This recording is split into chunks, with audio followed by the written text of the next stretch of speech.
Bonjour, François Olivier, votre vidéo formateur pour VBA Excel. Aujourd'hui, nous allons voir dans cette vidéo formation les outils de débogage pour les macros, le code, mais aussi nous allons améliorer notre code afin de rendre un peu plus convivial le résultat. Donc déjà, je vais lancer dans l'onglet développeur Visual Basic afin de visualiser mon code. Voilà. Donc ici, je me mets au début.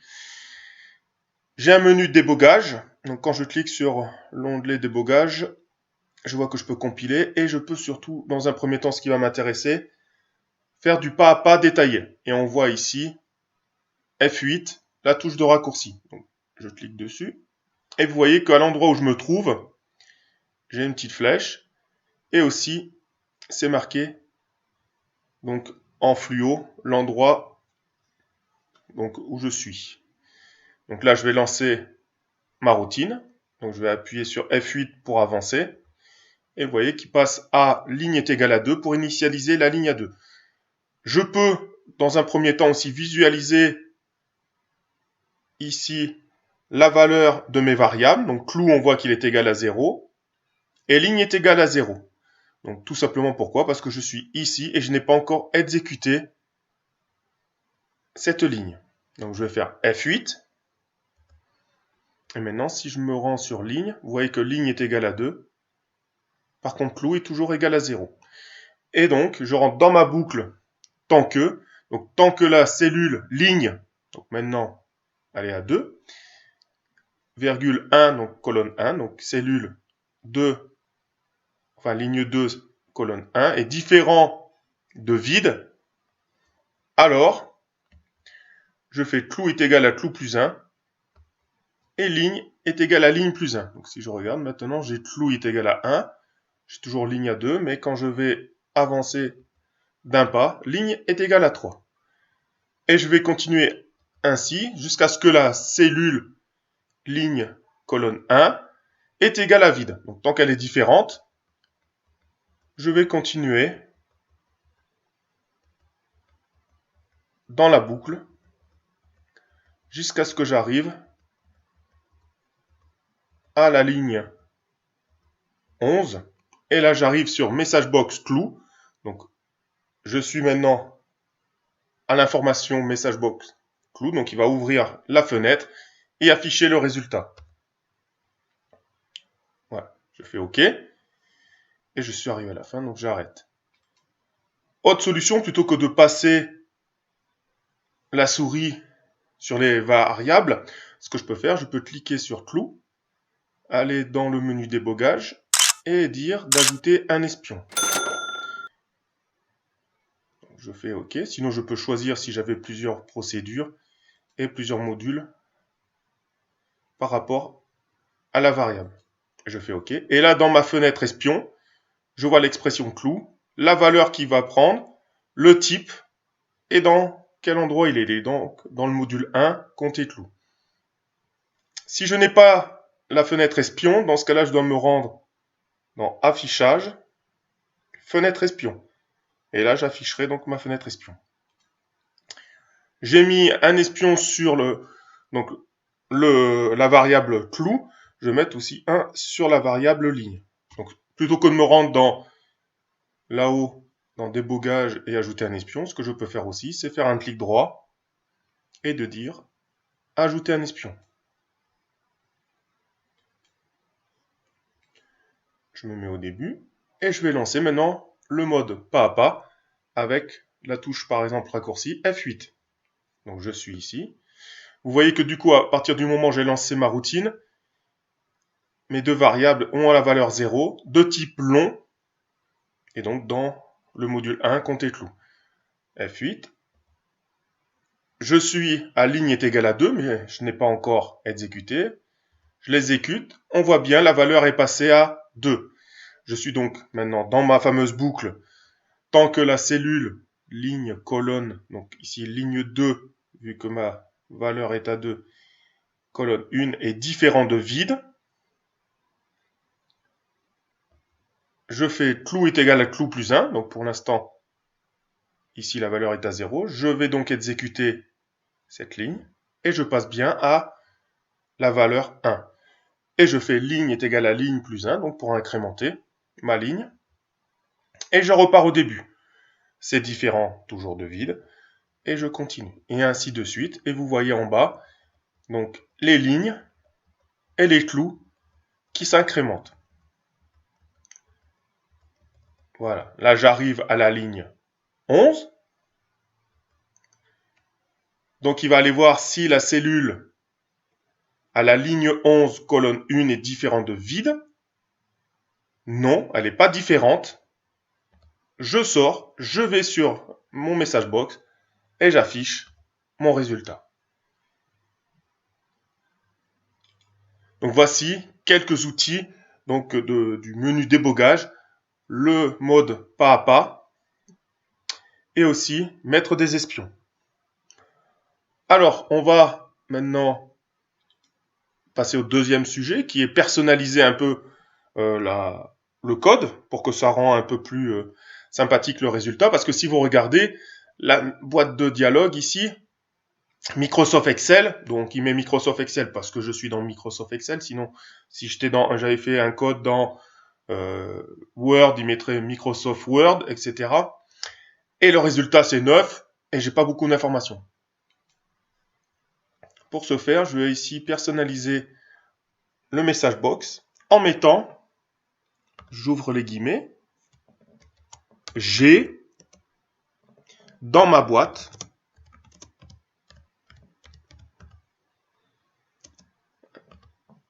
et je vais utiliser maintenant donc le symbole est commercial ou comme enfin le nom du symbole Esperluette. Par contre, vous voyez que là, ici, je vous ferai remarquer, j'ai une fenêtre d'information sur les différents paramètres du code donc de message box, de l'instruction message box. On voit que j'ai prompt, j'ai aussi title, help file, context. Donc je vais pour l'instant pas voir en détail les instructions donc de ce message. On verra un peu plus tard. Donc je vais mettre le Esperluette, donc ou est commercial, donc clou. Je vais à la fin, espace Esperluette. J'ouvre les guillemets, clou, point, et je ferme les guillemets. Je ramène un peu pour aligner, voilà, les commentaires. Et si je lance maintenant mon code, voilà, vous voyez que le résultat, bon, il y a toujours Microsoft Excel, mais j'ai dans ma boîte 9 clous. Et puis en plus, je ferais bien de mettre un S à clou, ce qui sera plus sympathique. Voilà.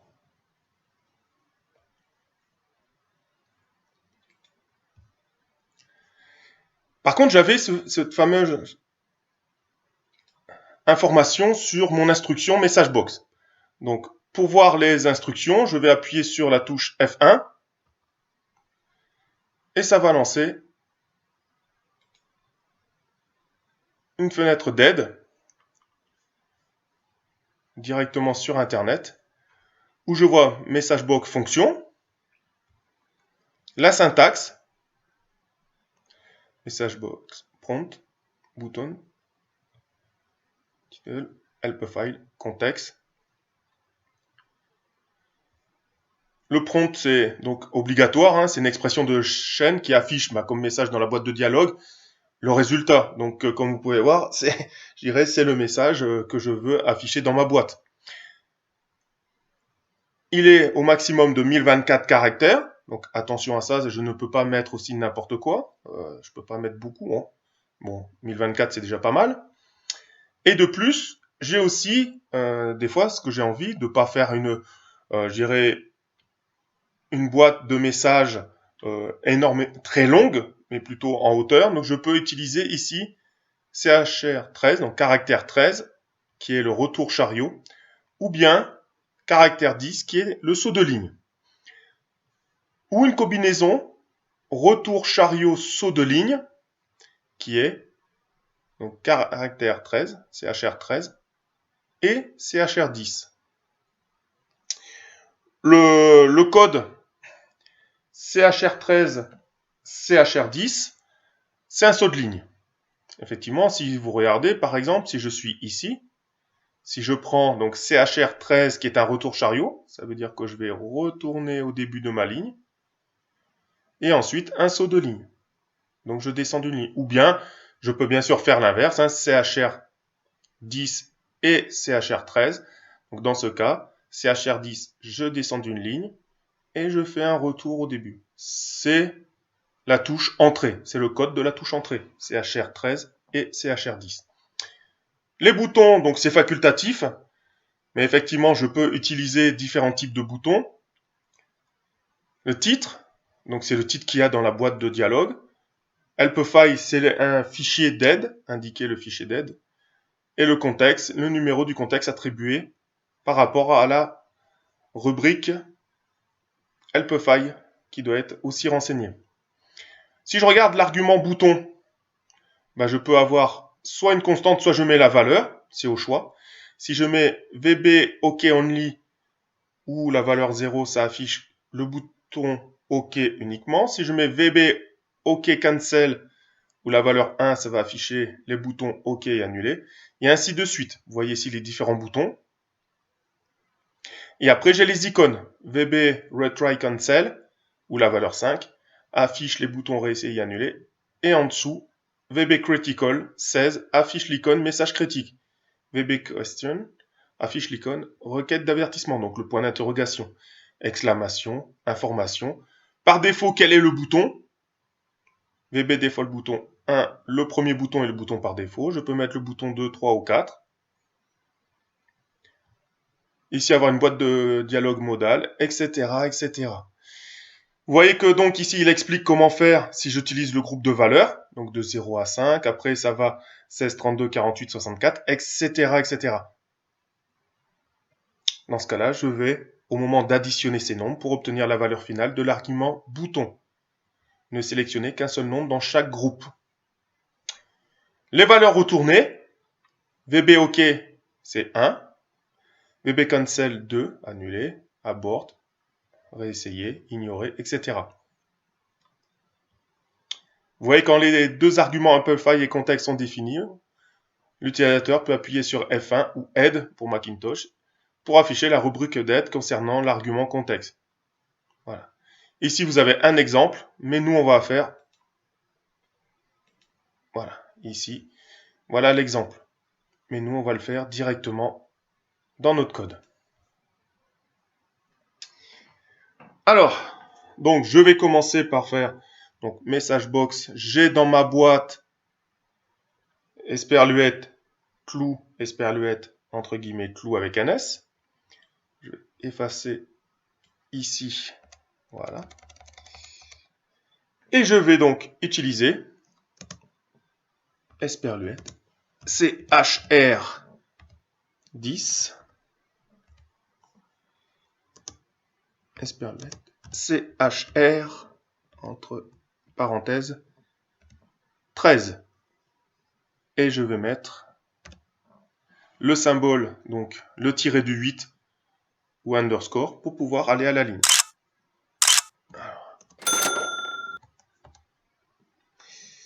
Et je vais continuer. Esperluette, j'ouvre les guillemets, sauf erreur ou omission. Je ferme. Je mets le tiret du 8, un underscore. Ici, je vais faire deux sauts de ligne. Donc, Esperluette, CHR 10, Esperluette, CHR, j'ouvre les parenthèses 13. Ce que je vais faire, je peux aussi recopier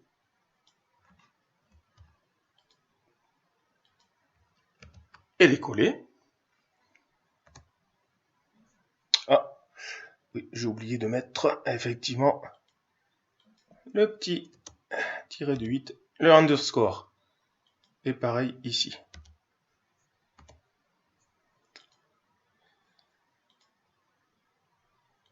Ne pas oublier l'espace. Voilà, ça sera mieux comme ça.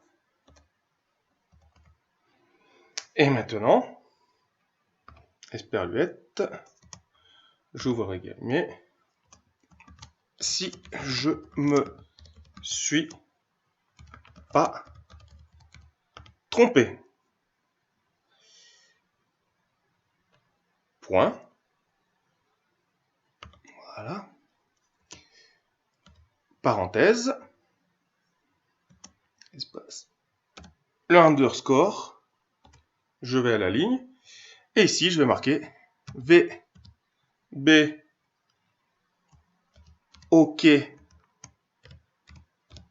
only, plus, et vous voyez qu'il m'ouvre ici, et je vais chercher VB, oh, je vais un peu vite, exclamation, virgule, espace, underscore tiré de 8,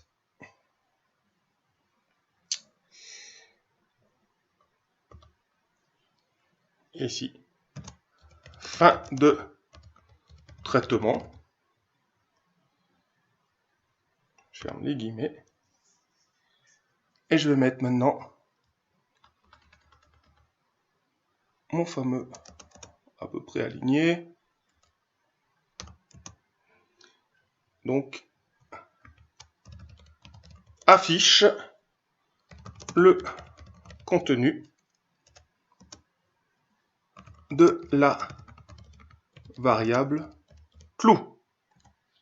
Ah, ouais, clou.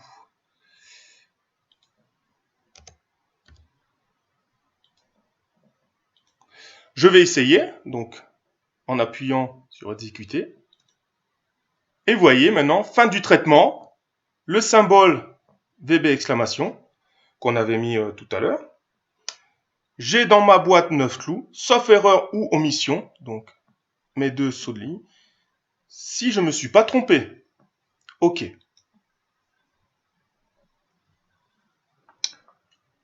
Voilà, donc ça a amélioré la fenêtre de dialogue.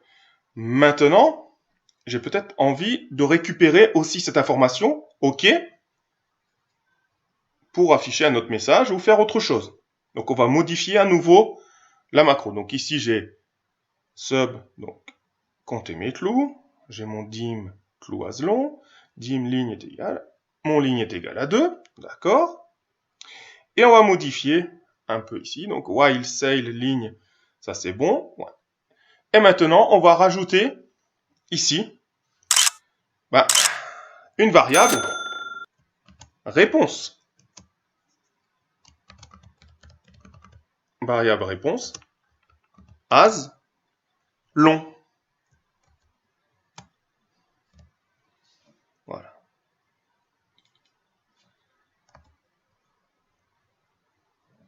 Et je vais marquer ici maintenant réponse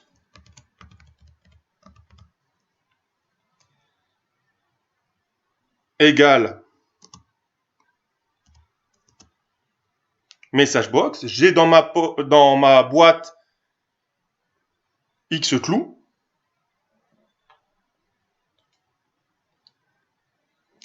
Et donc, on va mettre ici, on va effacer un peu ça. On va modifier. Voilà. Donc, ici, j'ai pas besoin de... Voilà, comme ça, on va rajouter les deux retours. Et on va poser une question.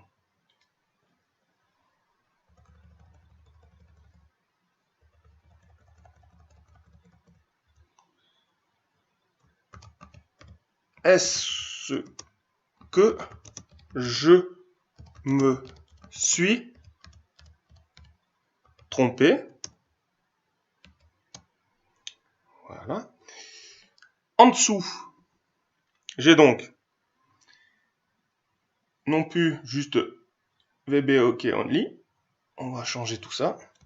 On va mettre un bouton VB Yes, No, oui, non, avec le symbole VB question, plus VB default bouton 2, fin de traitement. Donc ici, ne pas oublier de mettre, dans ce cas, une parenthèse, fin de traitement, une parenthèse. Donc là, j'ai bien le message, donc la réponse est égale au message box. Donc ici, j'ai déterminé la variable réponse. Ma réponse est égale au message box avec des boutons oui, non, avec une icône question, avec par défaut le bouton 2. Maintenant, je dois traiter la réponse. Donc, je mets une fonction si réponse égale VB yes, alors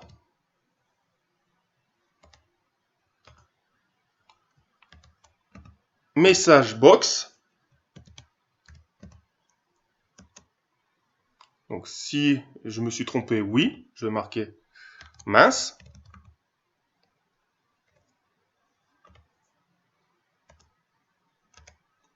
Sinon, message box, on va mettre super.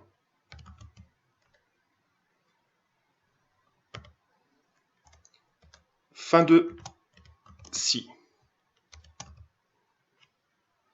Je répète, donc ici, tout le début n'a pas changé. Par contre, la réponse, j'aurai une réponse qui sera donc la fenêtre du message, avec comme fenêtre de message box, j'ai dans ma boîte Xclou, des retours à la ligne. Est-ce que je me suis trompé? Oui ou non? Avec une icône question et par défaut le bouton numéro 2. Ici, le titre, on va changer plutôt que fin de traitement, fin de compter, résultat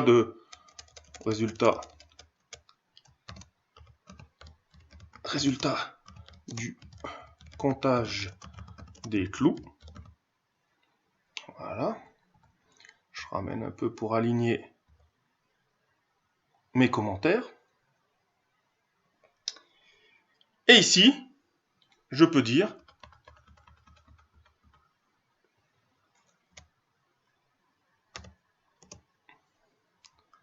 donc c'est une boucle si pour afficher un message suivant la variable réponse. Je vais exécuter. Voilà. Résultat du comptage des clous. Vous voyez ici, je suis passé tout à l'heure en exclamation, en point d'interrogation. J'ai dans ma boîte 9 clous. Est-ce que je me suis trompé? Supposons que je me suis trompé. Je fais oui. Il m'affiche mince. Si je relance, est-ce que je me suis trompé? Cette fois-ci, je vais marquer non. Super. Bien sûr, je peux aussi personnaliser ici les messages box pour afficher un titre, pas juste Microsoft Excel. Je peux donc aussi personnaliser comme j'ai fait ici. Je vous remercie d'avoir suivi cette vidéo formation et je vous dis à très bientôt pour une nouvelle vidéo formation sur Excel VBA.